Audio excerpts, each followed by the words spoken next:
Think about this for a moment. Right now, before you can legally operate a car in any state in America, you need to study a handbook, pass a written exam, demonstrate that you can actually handle a vehicle during a road test, get your photo taken, pay a fee, and carry a little laminated card in your wallet, proving you've been approved by the government to do something as dangerous as hurtling down a highway at 70 miles per hour inside 2 tons of steel and glass. It feels like that's just how it's always been, doesn't it? Like driver's licenses have existed as long as cars have. But here's the thing. For the first several years of the automobile's existence in the United States, there was no license, no test, no minimum age, no registration, no speed limit, no stop sign, no traffic light, no lane markings, no rules of the road whatsoever. If you could get your hands on a machine with an engine and 4 wheels, you could take it out on the street and drive it wherever you wanted, however fast you wanted, and nobody could say a word about it. A 12-year-old could do it. A blind man could do it. Someone who had never touched a steering mechanism in their life could climb behind the controls of a gasoline-powered buggy and barrel straight into the heart of a crowded city intersection filled with pedestrians, horses, children playing, vendors selling their goods, and streetcars rattling through. And that is exactly what happened over and over and over again. The story of how America went from total automotive anarchy to the licensing system we know today is not just a tale about traffic regulations. It's a story about power, money, public outrage, corporate manipulation, and the fundamental question of who owns the streets. It's a story about how a country that prided itself on freedom had to come to terms with the fact that some freedoms left completely unchecked will kill people. And it did in staggering numbers. So, let me take you back to the very beginning, to a time when the automobile was barely more than a curiosity, and the American street belonged not to cars, but to people. To understand why there were no driver's licenses in early America, you first have to understand what streets looked like before the car showed up. If you could step into a time machine and land in any major American city around 1900, you would see something that would look alien to a modern driver. The streets were not divided into lanes. There were no curbs separating the road from the sidewalk in many places. There were no painted lines, no directional arrows, no signs telling you which way traffic should flow. And the reason for all of that was simple. Streets were not designed for vehicles. They were designed for people. For centuries, the street had been a public common. It was where children played. It was where vendors set up their carts and sold food, newspapers, flowers. It was where couples strolled on warm evenings. It was where neighbors gathered to talk. Horse-drawn carriages and wagons shared the space with pedestrians, but they moved slowly, rarely faster than a walking pace, and everyone understood that the street belonged to everyone equally. If you wanted to cross from one side to the other, you simply walked. You didn't look left and right the way we're trained to do now. You didn't wait for a signal. You just went because the street was yours. That was the legal understanding, too. Under centuries of Anglo-American common law, every person had an equal right to use the public road. If a carriage driver ran someone down, the driver was at fault. Period. The burden of responsibility fell on whoever was operating the heavier, faster, more dangerous vehicle. Pedestrians were not expected to dodge traffic. Traffic was expected to accommodate pedestrians. And then the automobile arrived.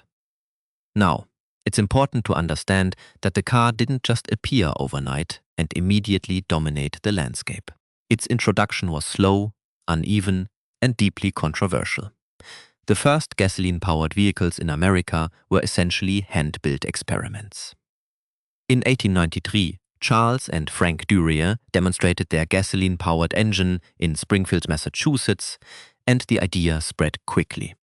By 1900, there were more than 50 car manufacturers operating in the United States.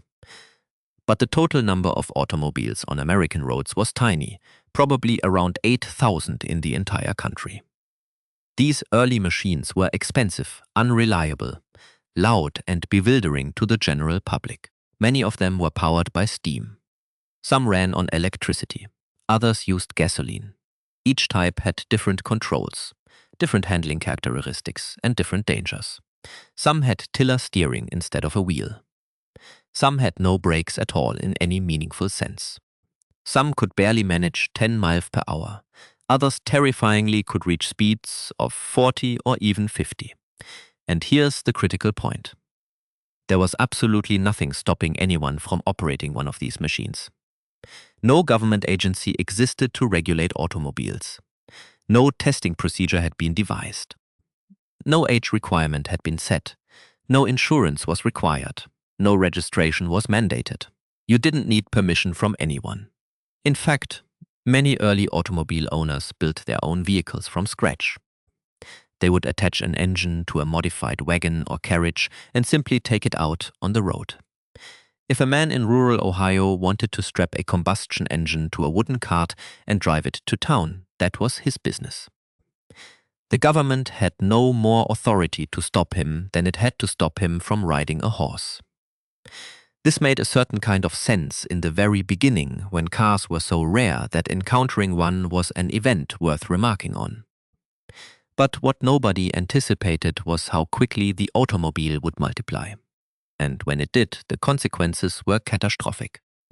The first recorded automobile accident in the United States happened in 1891, when an inventor named John William Lambert was driving one of America's earliest gasoline-powered vehicles in Ohio City, Ohio. He hit a tree root, lost control, and slammed into a hitching post. Thankfully, nobody was seriously hurt. But that incident, minor as it was, foreshadowed what was coming, because as more cars appeared on the roads, the accidents became more frequent, more violent, and more deadly. The first recorded automobile fatality in America came on the evening of September 13, 1899. A 69-year-old real estate dealer named Henry Hale Bliss was stepping off a streetcar at the corner of West 74th Street and Central Park West in Manhattan. As he turned to help a fellow passenger down from the step, an electric-powered taxicab designated automobile number 43 came barreling past. The cab struck Bliss and knocked him to the pavement. Both wheels rolled over his head and chest. He was rushed to Roosevelt Hospital, but the surgeon who examined him said the injuries were too severe. Henry Bliss died the next morning. The driver, a man named Arthur Smith, was arrested and charged with manslaughter. He was later acquitted on the grounds that the death was unintentional. Now, think about the details of that incident for a moment. The year is 1899. There are no traffic lights. There are no stop signs. There are no speed limits. There are no lane markings. There is no driver's license. The man operating the taxi cab has never been tested on his ability to drive. He has never been evaluated by any authority. He may have had 5 minutes of experience behind the controls or 5 years. Nobody knows. Nobody checked. And a man is dead because of it. The New York Times headline the next day read simply, "Fatally hurt by automobile." It was the first. It would not be the last. By 1901, Connecticut passed what is generally considered America's first speed limit law, capping automobile speeds at 12 miles per hour in cities and 15 in rural areas. The law wasn't as restrictive as it sounds because most cars at the time couldn't go much faster anyway, and there were only about 4,200 automobiles on American roads. But within a few years, that number would explode. By 1909, there were 200,000 motorized vehicles in the United States. By 1916, that number had mushroomed to 2.225 million. And by 1920, there were over 8 million registered automobiles on the road. The growth was breathtaking, and the infrastructure, the laws, and the public consciousness could not keep up. It was in this chaotic environment that the very first driver's licenses appeared. In 1903, Massachusetts and Missouri became the first 2 states to require that drivers carry a license to operate an automobile. But let me be very clear about what these early licenses actually were. They were not what you think of when you hear the word license today. There was no test. There was no exam. There was no evaluation of any kind. You simply walked into a government office, paid a small fee, and they handed you a piece of paper with your name on it. That was it. The license was essentially an identification card. It proved that you had registered as a driver. It said nothing, absolutely nothing, about whether you were actually capable of driving. Also, in 1903, New York began requiring what it called an operator's certificate for motor vehicles. The cost was $1, and you had to carry it while driving. But again, no test, no demonstration of skill, no proof of competence. You just paid your dollar and you were officially a licensed driver. The certificate was more like a receipt than a qualification. The first woman to receive a driver's license in the United States was Anne Rainsford French Bush, who got hers in 1900. Life magazine reported decades later that she never even got a dent in any of her vehicles, which frankly puts her ahead of most drivers even today. But for the vast majority of American states, even this bare minimum requirement of carrying a license didn't exist for decades. In 1909, Pennsylvania became the first state to set a minimum age for driving, establishing it at 18 years old. Before that, there was literally no age requirement anywhere. A 10-year-old could operate an automobile, and some did. But Pennsylvania's age restriction was the exception, not the rule. Most states did nothing. Meanwhile, the streets were descending into chaos. Picture what it was like to navigate an American city in, say, 1910. There are no stop signs. The first stop sign wouldn't appear until 1915 in Michigan, and it looked nothing like the red octagon we know today. It was a small black sign with white lettering. There are no traffic lights. The first electric traffic signal wouldn't be installed until August 5, 1914, at the intersection of Euclid Avenue and East 105th Street in Cleveland, Ohio. Designed by a man named James Hogue, it featured just two colors, red and green, with the words "Stop and Move" displayed on it. A police officer sitting in a booth on the sidewalk had to manually flip a switch to change the signals. There are no lane markings. The first painted center dividing line didn't appear until 1911 in Michigan. There are no left turn signs. The first one wouldn't show up until 1916 in Buffalo, New York. There are no brake lights on the cars themselves. Drivers have no way of signaling their intentions to anyone around them. Into this void of regulation, automobiles poured by the thousands. And the death toll began to mount with sickening speed. In the summer of 1908, in just 2 months, 31 people were killed in car crashes in Detroit alone. So many were injured that the numbers went unrecorded. By 1917, the city of Detroit and its surrounding suburbs had an estimated 65,000 cars on the road, resulting in 7,171 accidents. 160 of those were fatal. 3/4 of the victims were pedestrians. And this was just one city. Nationally, the carnage was staggering. By 1913, the same year, Henry Ford's assembly line began churning out Model Ts at an unprecedented rate. Over 4,000 people died in automobile crashes across the United States. And the numbers kept climbing. By 1920, with more than 8 million vehicles on American roads, over 15,000 people were killed in car crashes in a single year. In the 1920s alone, car drivers killed more than 200,000 Americans. To put that in perspective, that's roughly the number of Americans who died in combat during the entirety of World War I. Except these deaths were happening on American streets in American neighborhoods, often right in front of people's homes and businesses. The public reaction was not what you might expect. Today, we tend to think of car accidents as an unfortunate but inevitable part of modern life. But in the early 20th century, the public did not see it that way at all. People were furious. They saw automobiles as violent, reckless intruders that had invaded their streets and were killing their children. Newspapers regularly printed the names and addresses of drivers who killed pedestrians. In some cities, angry mobs pulled reckless drivers from their cars and beat them. In 1919 Detroit, bells rang out twice a day at churches and City Hall in memory of the victims of automobile fatalities. Teachers read aloud to their students the names of classmates who had been killed by cars. The Georgia Court of Appeals wrote that automobiles were to be classed with ferocious animals and that the law relating to the duty of owners of such animals should be applied to them.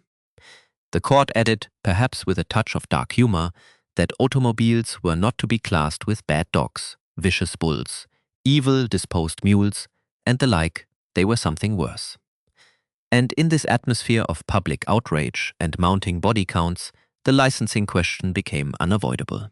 It was no longer tenable to allow anyone with access to a machine to simply take it onto the road without any proof of competence. But the response was agonizingly slow. It wasn't until 1908 that Rhode Island became the first state to require that drivers actually pass a test before being issued a license. Think about that. 5 years after the first licenses were issued, and nearly a decade after the first automobile fatality, one state finally decided to check if drivers knew what they were doing before letting them loose on the public. And even Rhode Island's test was rudimentary by modern standards. In 1913, New Jersey went a step further and became the first state to require both a written exam and a road test. The written portion consists of what the state's motor vehicle commissioner described as 7 or 8 general questions. The road test evaluated whether the applicant could actually control the vehicle without endangering themselves or others. The commissioner expressed confidence that other states would follow New Jersey's lead and that testing would reduce the number of accidents. He was right about the first part, but the process would take decades. Because here is the astonishing truth. The adoption of driver's licenses and driving tests across the United States was not a swift, coordinated national response to a public safety crisis. It was a painfully slow state-by-state slog that dragged on for over half a century. By 1930, a full 27 years after Massachusetts and Missouri issued their first licenses, only 24 of the 48 states required a license to drive a car. And only 15 of those states required drivers to pass any kind of exam.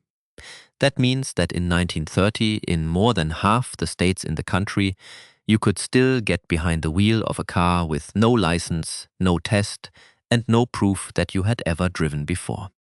Some states were shockingly late to the game. Missouri, one of the first 2 states to require a license way back in 1903, didn't require drivers to actually pass a driving test until 1952. That's nearly 50 years of issuing licenses. That meant absolutely nothing. South Dakota didn't start requiring driver's licenses at all until 1954, making it the last state in the country to do so, and it didn't institute a driving exam until 1959 after 240 people died on its roads in a single year. Alaska didn't require driving tests until 1956. Arizona held out until 1951. Illinois waited until 1953. Wisconsin until 1956. These are not obscure frontier territories. These are major American states that waited until well into the second half of the 20th century to require even the most basic proof that drivers could operate their vehicles safely. The question is, why did it take so long? And the answer takes us into one of the most fascinating and disturbing chapters of American cultural history, because the delay was not accidental. It was in large part engineered. You see, as the death toll from automobile accidents skyrocketed in the 1910s and early 1920s, a powerful new political force was emerging in America.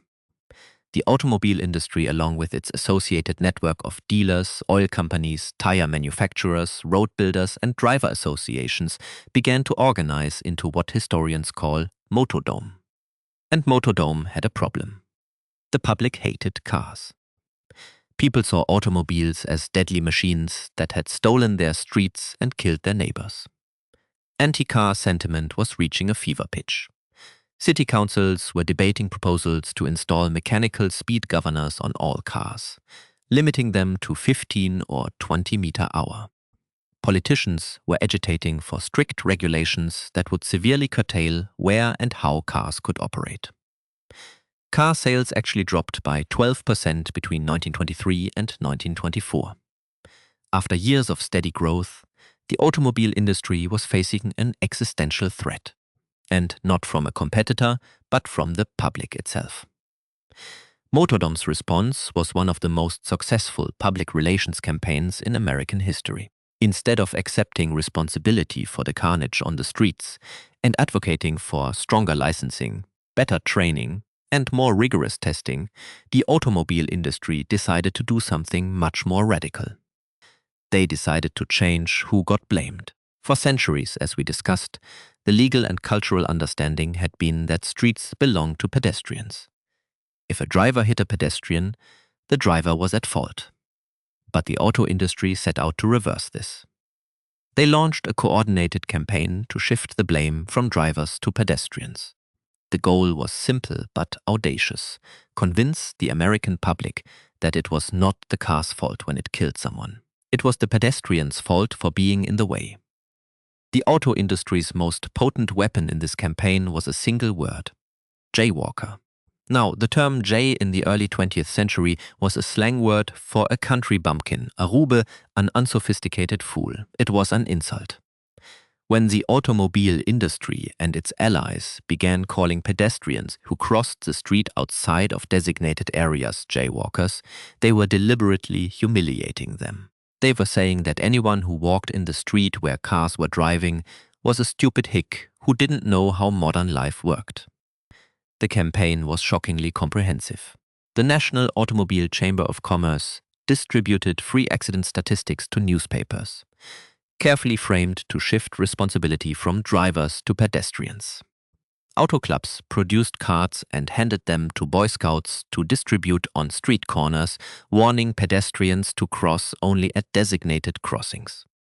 At public safety events, actors dressed in outdated rural clothing were mocked as jaywalkers with Model Ts, jokingly bumping into them while crowds laughed.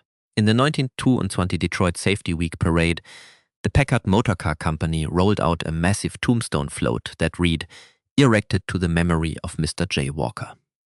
He stepped from the curb without looking. The campaign worked with devastating effectiveness. Historian Peter Norton, who studied this period extensively in his book, Fighting Traffic, documented how newspaper coverage shifted almost overnight. In 1923, newspapers were almost universally blaming drivers for pedestrian deaths. By late 1925, they were almost universally blaming jaywalkers. Kansas City became the first city to make jaywalking a criminal offense. Los Angeles followed in 1925. Within a few years, the concept had spread across the country. The street, which had belonged to everyone for centuries, was now the exclusive domain of the automobile. Pedestrians were trespassers in their own public space. And this had a direct effect on the licensing debate, because if the problem was pedestrians, not drivers, then there was less urgency to impose strict licensing requirements on drivers. The industry's position was clear. The car was not the problem. The solution was not to restrict who could drive, but to restrict who could walk where. Educate the pedestrians, punish the jaywalkers, build wider roads, and let the cars keep rolling. This is why so many states were able to delay requiring driving tests for decades. The political pressure to do so was being systematically undermined by an industry with enormous financial resources and a genius for public messaging. But the carnage continued, and eventually the laws caught up. Not because the auto industry had a change of heart, but because the numbers became impossible to ignore. Motor vehicle fatality rates in the United States did fall by more than 50% between 1914 and 1930, largely because of the introduction of traffic signals, stop signs, lane markings, and other infrastructure improvements. But the total number of deaths kept climbing, because there were simply so many more cars and drivers on the road each year. Let's talk about some of those infrastructure innovations, because they are part of the same story. The first electric traffic signal, as I mentioned, was installed in Cleveland on August 5, 1914. It was designed by James Hogg and consisted of 4 pairs of red and green lights, controlled manually by a police officer sitting in a booth. It had a buzzer that warned when the signal was about to change. The Cleveland Automobile Club declared that it was destined to revolutionize the handling of traffic in congested city streets, and they were right. But even this innovation was incomplete. Switching directly from green to red was dangerous because cars already in the intersection had no time to clear out. It wasn't until 1923 that an African-American inventor named Garrett Morgan patented a 3-signal traffic light that included a third position, an all-top signal that halted traffic in every direction before the light changed. Morgan had witnessed a severe accident at a Cleveland intersection and understood that the existing 2-light system wasn't safe enough. His design, mounted on a T-shaped pole with red, yellow and green signals, became the model for the traffic lights used worldwide today. Morgan later sold his patent to General Electric. The first stop sign appeared in Detroit in 1915. It was black and white, much smaller than today's version. In 1922, the octagonal shape was standardized so that drivers approaching from the opposite direction could recognize the shape of the sign from behind and know that oncoming traffic was supposed to stop. The first painted center dividing line appeared on a road in Michigan in 1911. The first traffic island was put into use in San Francisco in 1907. Left-hand drive became standard in American automobiles in 1908, the same year Henry Ford launched the Model T.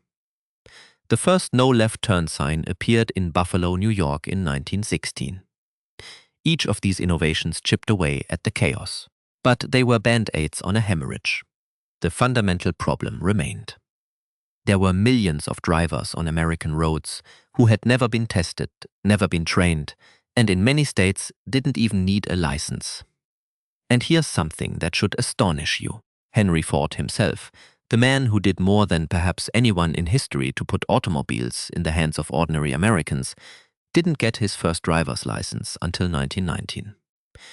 He was 56 years old. Michigan, his home state, simply hadn't required one before that. The man who manufactured millions of cars and built an empire on the principle that every American family should own an automobile drove for years without any government license or approval. Ford's Model T is central to this story because it is what transformed the automobile from a luxury toy for the wealthy into a mass-market product that flooded American streets. When it was first offered in October of 1908, the Model T sold for $825. That was expensive, but Ford was obsessed with driving the price down. He innovated modern mass production techniques, introduced the moving assembly line at his Highland Park plant in 1913 and 1914, and relentlessly cut costs.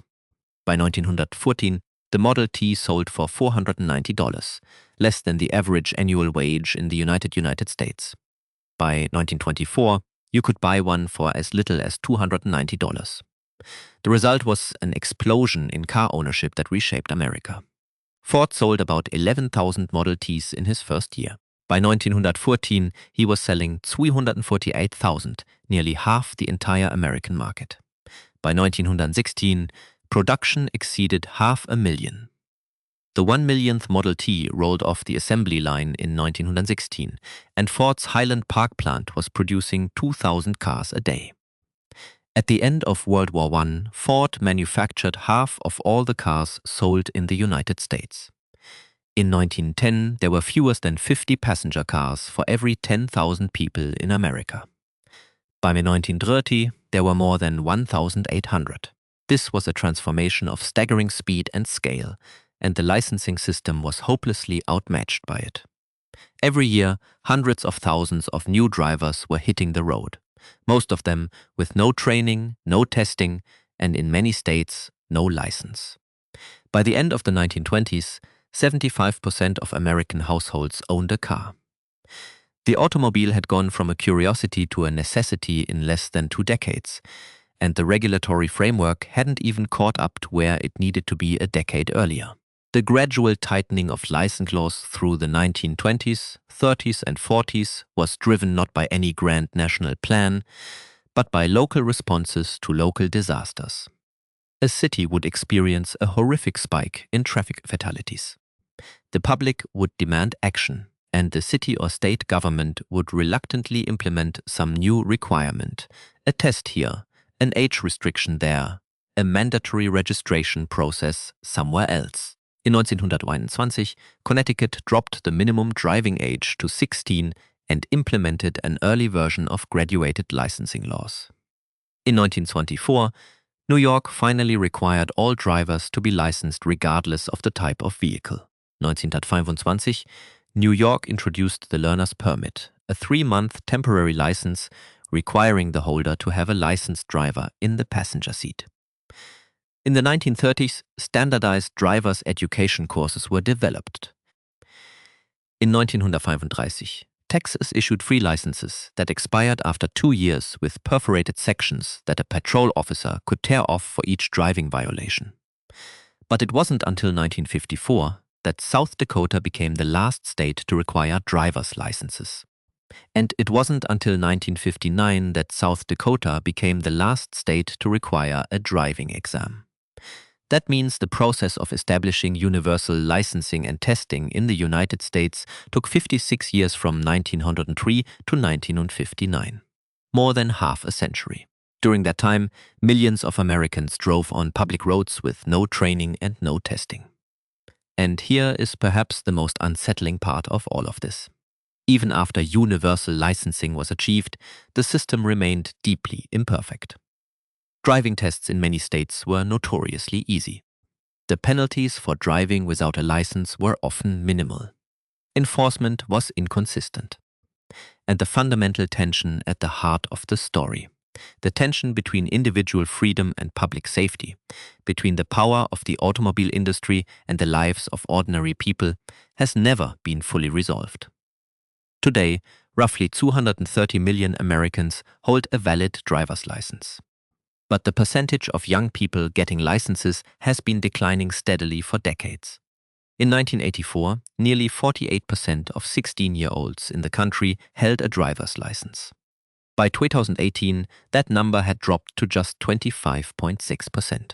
Around 77% of Americans between 20 and 24 had licenses in 2014, compared to almost 92% in 1983. Something has shifted. The driver's license, which was once a rite of passage, a symbol of freedom and adulthood, has become less central to American identity than it once was. Younger generations cite the cost of car ownership, the availability of ride-sharing services, and their preference for biking, walking, or public transit. But the legacy of those early lawless years remains baked into America's physical and cultural infrastructure. The streets that once belonged to people now belong to cars. The concept of jaywalking, invented by a corporate lobby to protect their product from regulation, is still enforced in most American cities. The sprawling car-dependent landscape of suburbs, highways, strip malls, and drive-thrus was built on the assumption that every American adult would be a driver. And the death toll, while lower per capita than in the early 20th century, thanks to seatbelts, airbags, crumple zones, anti-lock brakes, and other safety innovations, remains staggering in absolute terms. In 2023, over 40,000 Americans died in motor vehicle collisions. That's roughly one person killed every 12 minutes, every single day, all year long. As one safety official put it, it's as if a regional jet were crashing every day. And somehow we just accept it. So, when you think about the fact that America had no driver's license until 1903 and that it took until 1959 for every state to require a driving exam, you're not just learning a quirky historical fact. You're looking at the foundation of a system that was built in chaos, shaped by corporate interests, and slow-walked into existence over more than half a century, while hundreds of thousands of people died. The automobile transformed America in ways that are almost impossible to overstate. delivering freedom, mobility, economic growth, and opportunity to hundreds of millions of people. But the price was paid in blood on streets that were taken from pedestrians and given to machines in a process that was neither inevitable nor natural. It was chosen, it was engineered, and we are still living with the consequences. And the question that lingers, the one that never quite goes away, is whether we would have built it differently if we'd known from the beginning what it would cost. Whether we would have demanded licenses sooner, required training earlier, designed our cities around people instead of cars, or whether the same forces that delayed regulation for half a century, the money, the lobbying, the appeal to individual freedom over collective safety, would have won out anyway. Because the truth is, the story of the driver's license is not really a story about cars. It's a story about what happens when a new technology arrives faster than a society can adapt to it. It's a story about who gets to define the rules and who pays the price when there aren't any. And in that sense, it's not just a story about the past. It's a story about right now. If you found this fascinating, do me a favor and hit that subscribe button. It genuinely helps the channel grow and lets me keep making these kinds of deep dives for you. Drop a comment and let me know, do you think we'd handle it any differently if cars were invented today? I'll see you in the next one.